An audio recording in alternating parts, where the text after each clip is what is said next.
Why don't you just try to work as hard as you can at your job for like 6 weeks, right? All flat out. You know, if you work 10% longer hours, you make 40% more money. False. Straight up false. Absolutely made up. He did not get that statistic from anything, okay? That is a completely made up false statistic. Jordan Peterson gets emotional. It will give you goosebumps. Listen carefully. That's something worth thinking about. You know, you've got a job. Maybe you show up 15 minutes early and you leave 15 minutes late. Why? There is absolutely zero reason. A lazy worker is a smarter worker than one who works hard unconditionally. Because the reality is that you as a worker want to work the least amount of time for the most amount of pay. It's normal. And your boss wants you to work the most amount of time for the least amount of pay. This is the antagonism and the conflict of interest built into the heart of capitalism, this system.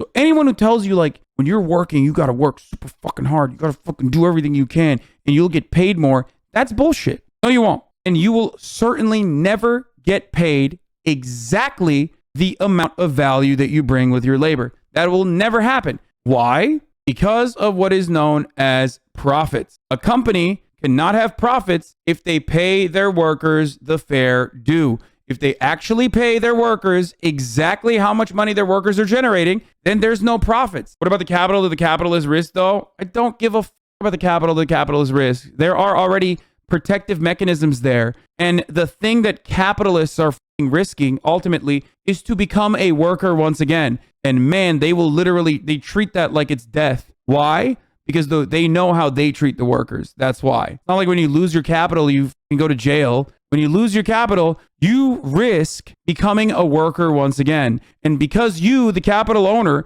absolutely destroy all of your fucking workers and exploit them and take their surplus labor value, you do not ever want to get back to that position. Every capital owner that owns a small business, that owns a big business, knows this reality. The biggest fear that they have in their heart of hearts is to one day become a worker again to a boss like themselves. Work and your boss notices, because he would probably notice, and then maybe someone's going to get promoted and maybe it'll be you because something's going to tilt the scales, and that little extra bit of work done without cynicism and resentment might be enough. Well, he said he started at 21 bucks an hour, and in 6 weeks he was making $37 an hour. And it's not a king's ransom, man, but it's a hell of a lot more than zero, and it's quite a lot more than 21. He said his life had turned around substantially because he learned if he put some damn effort into it. And I'm not trying. Oh, the personal anecdotes of a singular individual that was rewarded for working harder by a boss that noticed is actually what we should pay attention to in this circumstance, despite it going against their best interest to do so. To be Joe Optimist here. Like, I know that people hit runs of bad luck and that things can take you out of life, right? Unfortunate illnesses and betrayal, and like there's no shortage of randomness and horror that can wipe you out even if you're doing your best. But you don't have a better bloody plan than to do your best, and it tends to work a lot better than you think. And what's so interesting about the hierarchies that people set up is that that's how they're set up. They're not set up on power. They're set up on reciprocity. Hierarchies are not set up on power? Then how are hierarchies defended? Without power, a hierarchy is just someone being like, I'm cooler than you. That's it. Hierarchies are nothing without power. If wealth was the inevitable result of hard work and enterprise, every woman in Africa will be a millionaire. Or like literally everyone fucking born in an Indian slum would currently be the richest person on the planet. Clearly, meritocracy is a lie, and probability is a significantly larger factor in how successful you are going to become than anything else. Isn't your zip code literally the #1 predictor for future success? Yup. Literally, I'm a software engineer, and the people in my company's squads who are higher up the ladder make exponentially more money than me to write exponentially less code with every step up the ladder you go. Yes, that's why it's a laughable notion that like a company cannot operate without a CEO. No, the company can actually never operate without a worker. The company absolutely can operate without a CEO, though. Reciprocity and skill and trust. Not always.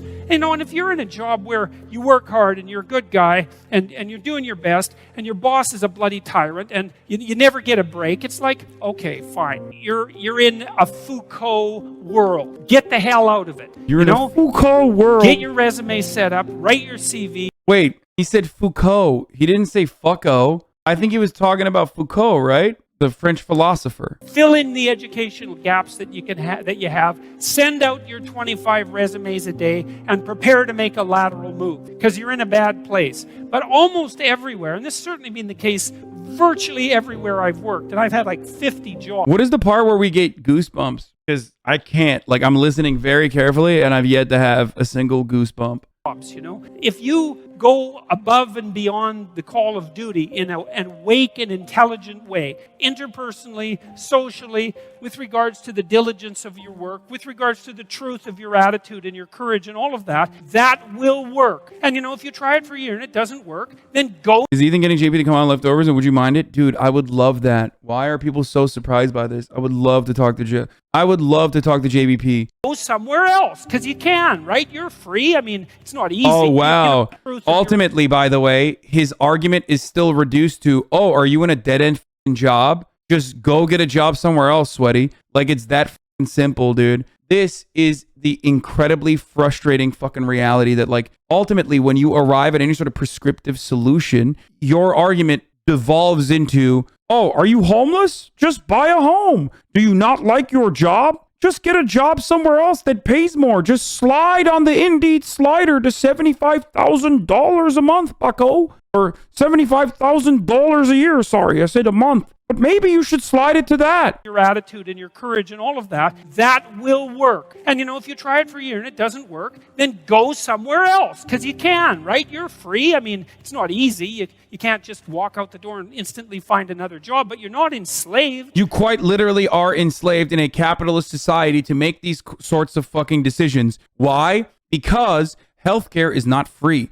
Healthcare is not universal. This is one of many different ways that a capitalist, hyper-capitalist society like the United States of America will trap you into a lifetime of destitute wage slavery. How do they do that? In order to become a more productive laborer, okay? In order to become a more productive worker, you go to college and you learn skills, technically. You're supposed to be. Or you go to a trade school and you learn skills. Regardless, you're learning something, right? And then in that process, maybe you're fortunate enough to be able to get a job. But before you get to that point, now you've taken on debt. You have now taken on a profound amount of debt to have more skills to become a more productive laborer. In comparison to other countries, the amount of debt you've taken is profound. It is sizable. It is vast. Now you have to pay off that debt. So now you're in the debt trap. How do you pay off that debt? Well, you have to actually get a job. What if you don't have any good jobs? Because all the good jobs are taken by those who were recipients of intergenerational wealth and legacy admissions into these institutes of higher learning that are, you know, way better at networking. All the good jobs are taken.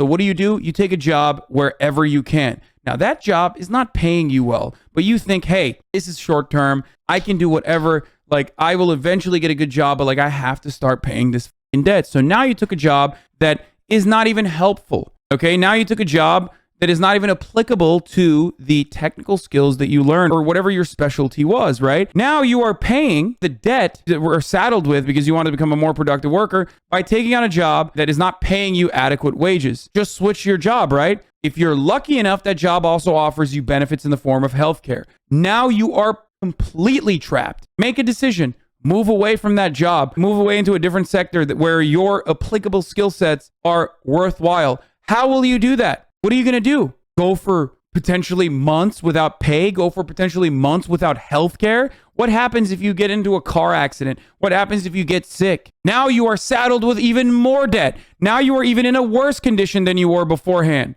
Now you definitely have to take that job that you did not want to take. This is the reality for the overwhelming majority of the working class in this day and age. This is the new generation. And this is by design. Other countries do not saddle you with debt for the sake of becoming a more productive worker. Other countries also do not trap you into whatever job that you had to take, that you were forced to take to survive and to pay off that debt, the marriage of healthcare and the job that you have. Now you're fucked. And it's completely outside your power. Okay? And not only that, but for the average worker, budget shortfall is built into your existence. Someone has to keep the lights on. Someone has to clean the toilets. Now, there are two different methods of doing this. By positive reinforcement, by making you understand that you are valuable, that you have a stake and ownership in the business itself. And that's precisely why you understand it's like, owning your own house or whatever, where you're like, oh yeah, I'm going to clean my fucking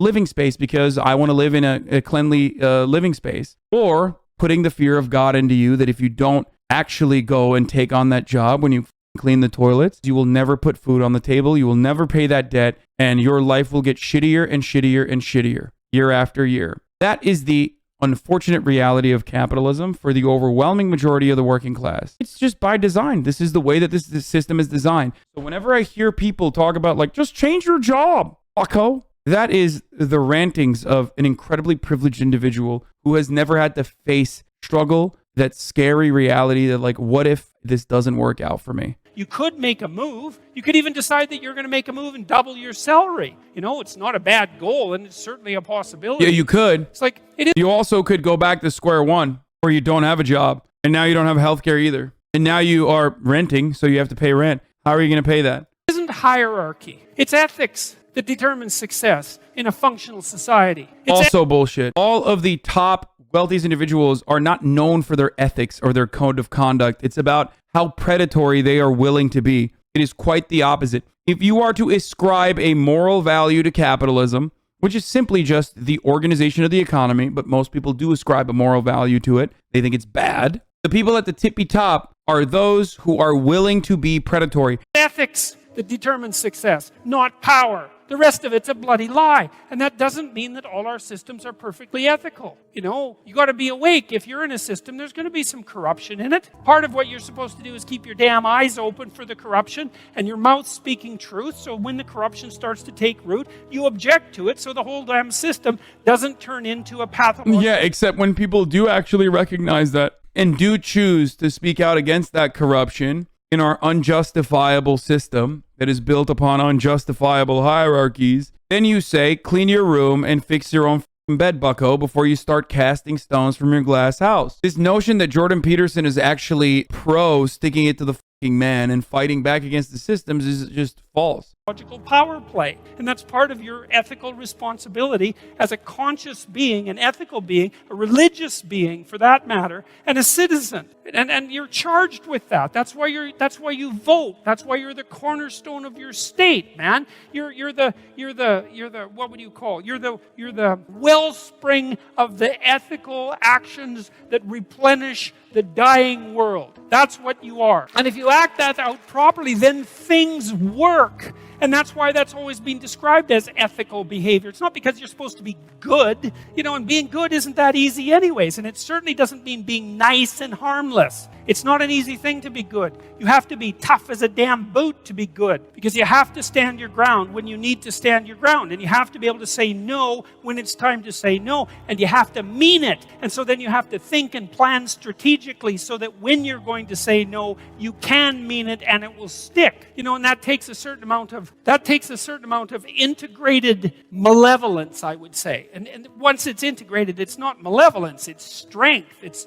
strength of character. It's the ability to stand your ground. And you have to cultivate that. And you cultivate that at least in part by telling the truth. And so you take your place in the world as a decent person and as a decent citizen, and you play the hierarchical game properly. And that is to stand up straight with your shoulders back. It's like the world's an onslaught. You've got the tyranny of culture to deal with. You've got the catastrophe of nature. You've got your own damn malevolence and ignorance, right? All coming at you. Plus the incredible, complicated, indeterminate potential of the future. That's all coming at you. And it's all your responsibility, and you can cringe away from it and be afraid of it and be victimized by it, be bitter and cynical about it, and no wonder, because it can be painful. Oh, he's now turning around and saying, like, after he said unethical systems certainly exist and what you are supposed to do is combat that with ethics, but now he's saying, but combating that is also you crying like a bitch.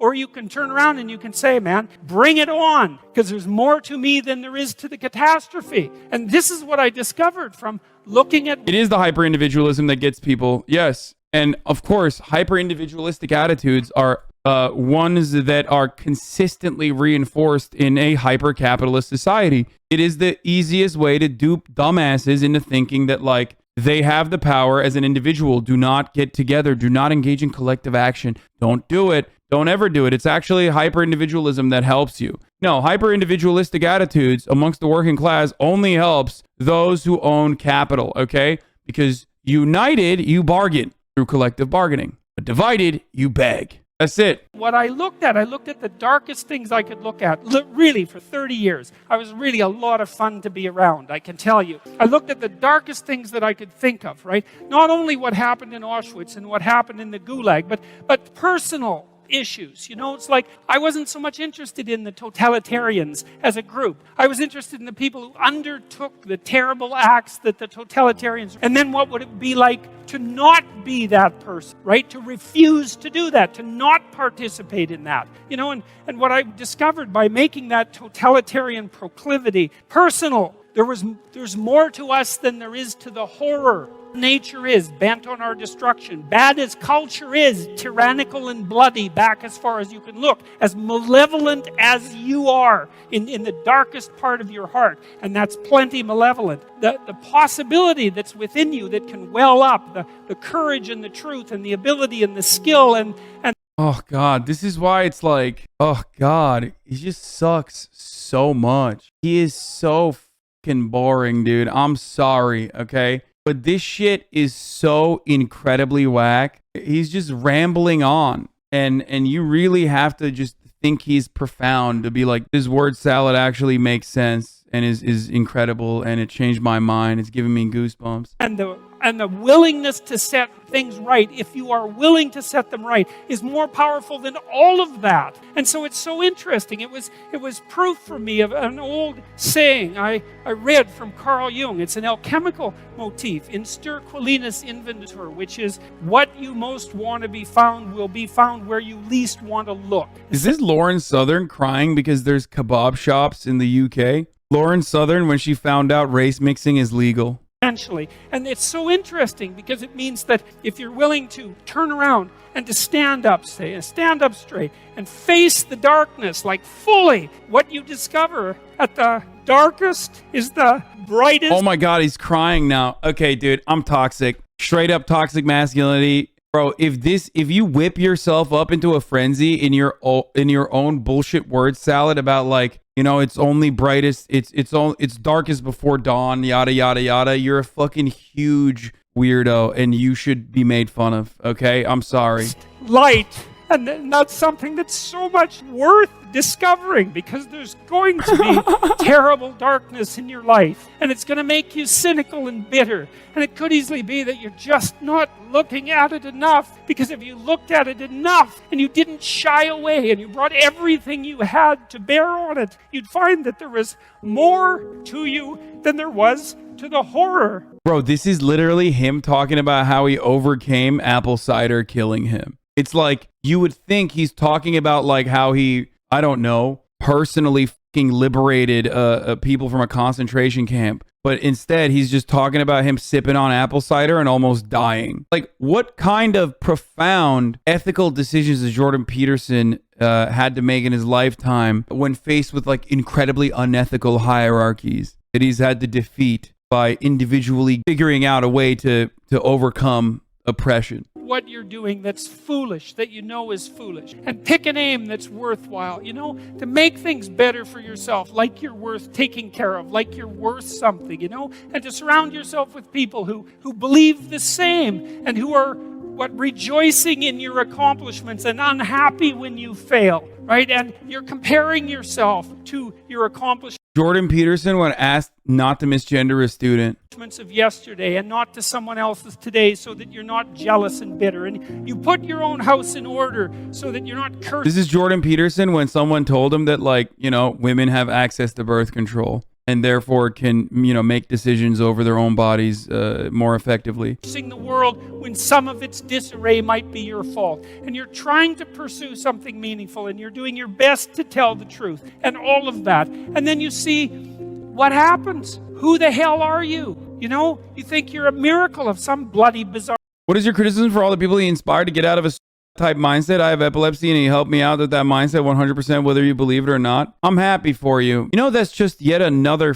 example that society has completely failed, right? You did not have the faculties and the institutions and the support system to help you out. The adequate organizations have not done anything, okay, to help you. You were helped out by, right-wing Kermit the Frog. JP helped me get out of the depression mindset too. I own his book and everything. I still find all criticism toward him very valid. I'm not interested in following him any longer. The reality is Jordan Peterson's pop psychology garbo, which is not unique to Jordan Peterson, is tried and true strategies to better your life and improve yourself. I do not have a problem, and I personally also regularly advocate to short-term goals for yourself that will then ultimately achieve long-term goals that you set for yourself. And that is a good thing that, small successes throughout your day will genuinely improve your mindset. You can kickstart your day by making your bed. That is true. But that does not change the reality that Jordan Peterson also